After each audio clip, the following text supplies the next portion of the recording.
اللہم صلی علی محمد وعلی آل محمد وبارک وسلم۔ تمام سننے والوں کو السلام علیکم۔ سورۃ النساء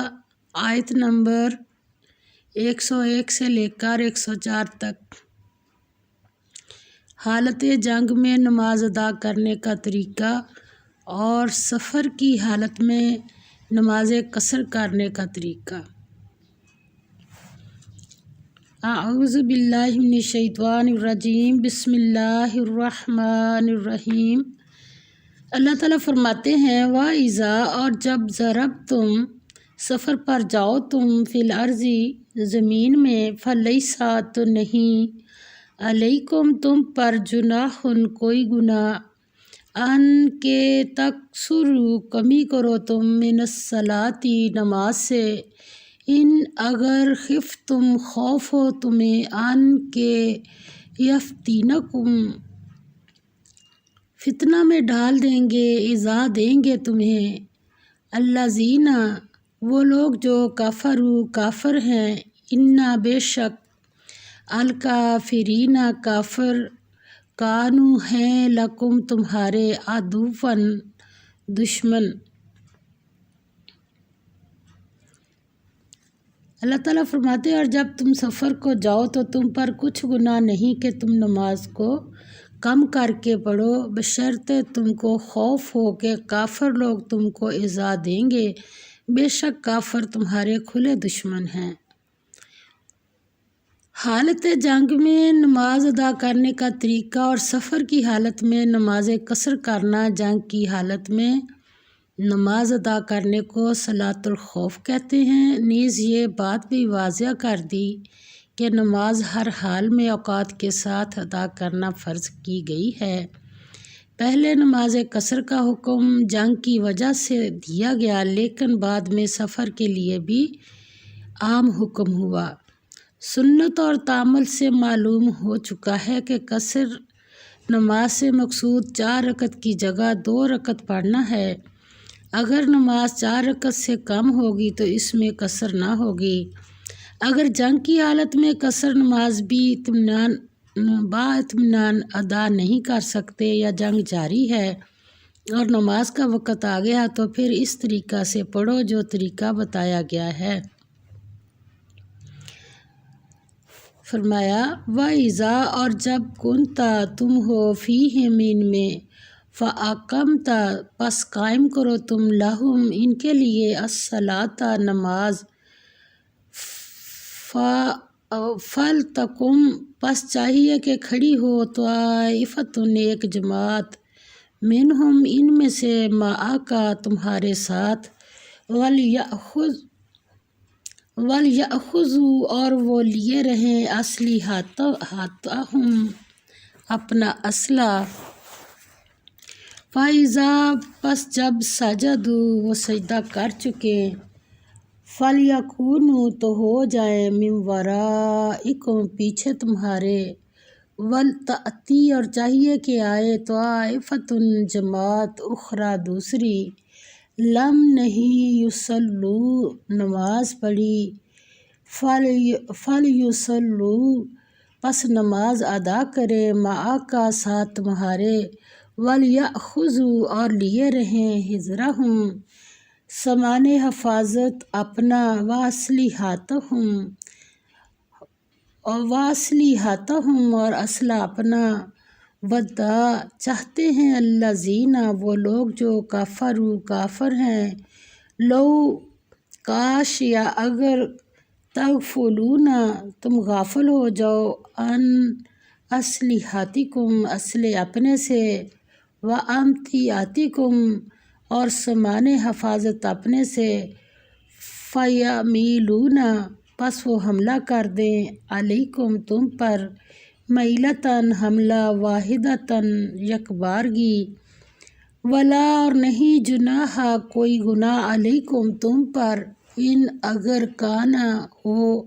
بکم تم کو، اذن تکلیف، من مطر بارش سے، او کنتم یا ہو تم، مرضی بیمار، ان کے تضعوا تم رکھ دو اسلحتکم اسلحہ اپنا، وخذو اور لیے رہو حذرکم سامان حفاظت اپنا، ان اللہ بے شک اللہ نے اعطا تیار کیا ہے للکافرین کافروں کے لیے عذاباً عذاب مہینہ رسوا کرنے والا۔ فرمایا اے پیغمبر صلی اللہ علیہ وسلم، جب تم ان مجاہدین کے ساتھ مجاہدین کے لشکر میں ہو اور ان کو نماز پڑھانے لگو تو چاہیے کہ ان کی ایک جماعت تمہارے ساتھ مسلح ہو کر کھڑی رہے، جب وہ سجدہ کر چکے تو پرے ہو جائے، پھر دوسری جماعت جس نے نماز نہیں پڑھی ان کی جگہ آئے اور ہوشیار اور مسلح ہو کر تمہارے ساتھ نماز ادا کرے۔ کافر اس گھات میں ہیں کہ تم ذرا اپنے ہتھیاروں اور سامانوں سے غافل ہو جاؤ تو تم پر یکبارگی حملہ کر دیں۔ اگر تم بارش کے سبب تکلیف میں ہو یا بیمار ہو تو تم پر کچھ گناہ نہیں کہ ہتھیار اتار رکھو، مگر ہوشیار ضرور رہنا، اللہ نے کافروں کے لیے ذلت کا عذاب تیار کر رکھا ہے۔ اگر جنگ کی حالت میں قصر نماز با اطمینان ادا نہیں کر سکتے یا جنگ جاری ہے تو نماز کا وقت آ گیا ہے تو پھر اس طریقہ سے پڑھو جو طریقہ بتایا گیا ہے۔ نماز مسلمانوں کا ایسا عمل ہے جس سے کسی حالت میں بھی غفلت جائز نہیں، حتیٰ کہ عین حالت جنگ میں بھی۔ اگر حالت ایسی ہو کہ کسی طرح بھی نماز با جماعت ادا نہ کی جا سکے یا انفرادی طور پر بھی، تو پھر قضا کرنی چاہیے، جیسا کہ حضور صلی اللہ علیہ وسلم نے غزوہ خندق میں کیا تھا۔ آخر میں فرمایا نماز بقیہ وقت فرض کی گئی ہے اور بقید یعنی وقت کے ساتھ فرض کی گئی ہے، اور نماز کے بعد بھی کھڑے بیٹھے ہر حال میں اللہ پاک کو یاد کرتے رہنا چاہیے۔ ان آیات سے یہ سبق ملتا ہے کہ نماز ایک ایسا فریضہ ہے جو کسی حالت میں بھی ٹل نہیں سکتا۔ ہر حالت، بیماری یا سفر یا جنگ یا امن میں نماز ادا کرنے کا حکم ہے۔ نماز میں رعایت صرف قصر کی ہو سکتی ہے، معافی نہیں ہو سکتی۔ اس کی وجہ یہ ہے کہ نماز ہی سے اسلامی معاشرے کی تشکیل ہوتی ہے۔ اب دیکھ لیں ہمارے حالات، اللہ تعالیٰ ہماری حفاظت فرمائے۔ جنگ میں کسی حالت میں نماز معاف نہیں ہے، نماز نہیں چھوڑ سکتے، اور جو نماز کے وقت صبح ہو جا اب کاموں میں لگے رہتے ہیں، سوئے رہتے ہیں، ان کا کیا حال ہوگا۔ اللہ تعالیٰ ہماری حفاظت فرمائے اور ہم ذہنی طور پر 5 وقت کی نماز پڑھنے کو پورا یقین رکھیں کہ ہمارا ایمان ہی یہ ہے کہ نماز کو وقت کے ساتھ ادا کرنا ہے۔ آپ صلی اللہ علیہ وسلم نے فرمایا کہ وہ مومن جو نماز کے لیے تاکتا رہتا ہے کہ کب نماز کا ٹائم ہو، کب نماز پڑھے مومن، اور منافق جو ہے وہ وقت کو ٹالتا رہتا ہے کہ پڑھ لیتا ہوں، ابھی ٹائم ہے، ابھی ٹائم ہے، اور جب نماز کا ٹائم جانے لگتا تو پھر اٹھ کے کوے کی طرح 2 ٹھونگے مار لیتا ہے۔ تو اللہ تعالیٰ اس کی بھی ہماری حفاظت فرمائے۔ آپ صلی اللہ علیہ وسلم نے فرمایا سب سے بری چوری جو ہے وہ نماز کی چوری ہے۔ صحابہ کرام نے پوچھا یا رسول اللہ صلی اللہ علیہ وسلم نماز میں چوری کس طرح سے ہو سکتی ہے؟ تو آپ صلی اللہ علیہ وسلم نے فرمایا کہ رکوع اور سجود کو صحیح طرح سے ادا نہ کرنا۔ تو اور اس کی فرمایا کہ نماز میں رعایت صرف قصر کی ہو سکتی ہے، معافی نہیں ہو سکتی۔ اس کی وجہ یہ ہے کہ نماز ہی سے اسلامی معاشرے کی تشکیل ہوتی ہے،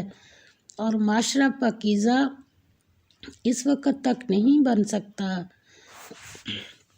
جب تک مسلمان نماز کو اس کی حقیقی روح، خشوع خضوع اور اپنے اوقات کی پابندی کے ساتھ ادا نہ کریں۔ اللہ تعالیٰ ہم سب کو 5 وقت پر نماز پڑھنے کی اول ٹائم نماز پڑھنے کی توفیق عطا فرمائے۔ آگے فرمایا فَإِذَا پس جب قضائی تم ادا کر چکو تم الصلاۃ نماز، فاذکرو تو یاد کرو اللہ اللہ کو قیاماً کھڑے، وقعوداً اور بیٹھے، وعلی جنوبکم اور پہلوؤں اپنے پر یعنی لیٹے، فائزہ پس جب اطمأننتم اطمینان میں ہو تم، فاقیموا تو قائم کرو، الصلاۃ نماز، ان الصلاۃ بے شک نماز، کانت ہے، علی المؤمنین مومنوں پر، کتاباً فرض، موقوتا مقررہ اوقات کے ساتھ۔ فرمایا پھر جب تم نماز تمام کر چکو تو کھڑے اور بیٹھے اور لیٹے ہر حالت میں اللہ کو یاد کرو، پھر جب خوف جاتا رہے تو اس طرح سے نماز پڑھو جس طرح امن کی حالت میں پڑھتے ہو، بے شک نماز کا مومنوں پر اوقات مقررہ میں ادا کرنا فرض ہے۔ اول ٹائم پر حدیث پاک کا مفہوم ہے کہ اللہ تعالیٰ نے اول ٹائم پر نماز پڑھنے پہ وعدہ کیا ہے کہ جو بندہ اول ٹائم نماز پڑھے گا میرا اس کے ساتھ وعدہ ہے کہ میں اسے جنت میں لے جاؤں گا، اور جو اپنی مرضی سے جب دل کرے نماز پڑھے گا تو پھر میری بھی مرضی ہے۔ اللہ تعالیٰ ہمیں اول ٹائم نماز ادا کرنے کی توفیق عطا فرمائے۔ ولا اور نہ تہنوا سستی دکھاؤ، فی ابتغاء پیچھا کرنے میں، القومی قوم کفار کے، ان اگر تکونوا ہو تم، تعلمون تکلیف اٹھاتے، فإنہم تو بے شک وہ بھی، یعلمون تکلیف اٹھاتے ہیں، کما جیسا کہ تعلمون تم تکلیف اٹھاتے ہو، وترجون اور امید رکھتے ہو، من اللہ اللہ سے، مالا جو نہیں، یرجون وہ امید رکھتے یعنی کافر، وکانا اور ہے، اللہ اللہ، علیماً سب کچھ جاننے والا، حکیمہ حکمت والا۔ فرمایا اور کفار کے پیچھا کرنے میں سستی نہ کرنا، اگر تم بے آرام ہوتے ہو تو جس طرح تم بے آرام ہوتے ہو اسی طرح وہ بھی بے آرام ہوتے ہیں، اور تم اللہ سے ایسی ایسی امیدیں رکھتے ہو جو وہ نہیں رکھ سکتے، اور اللہ سب کچھ جانتا اور حکمت والا ہے۔ بلند مقاصد کے حصول کے لیے ہر قسم کی قربانیاں اور جد و جہد کی جملہ راہوں سے مومن کو بھی گزرنا پڑتا ہے اور کافر کو بھی، لیکن مومن کے لیے ان کا جھیلنا آسان ہوتا ہے، کیوں؟ وہ اپنے سامنے ایسی امیدیں رکھتا ہے جو کافر کو میسر نہیں آئیں، وہ یقین کامل رکھتا ہے کہ یہ سب کچھ حق کی راہ میں ہے اور میرے لیے دنیا میں بھی کامیابی ہے اور آخرت میں بھی، مگر افسوس اس مومن پر جو حق کے نصب العین کی خاطر اتنا بھی نہ کر سکے جتنا ایک کافر ظلم و فساد کے لیے کرتا ہے۔ اللہ تعالیٰ ہمیں صحیح پڑھ کر صحیح عمل کی توفیق عطا فرمائے۔ وآخر دعوانا ان الحمد للہ رب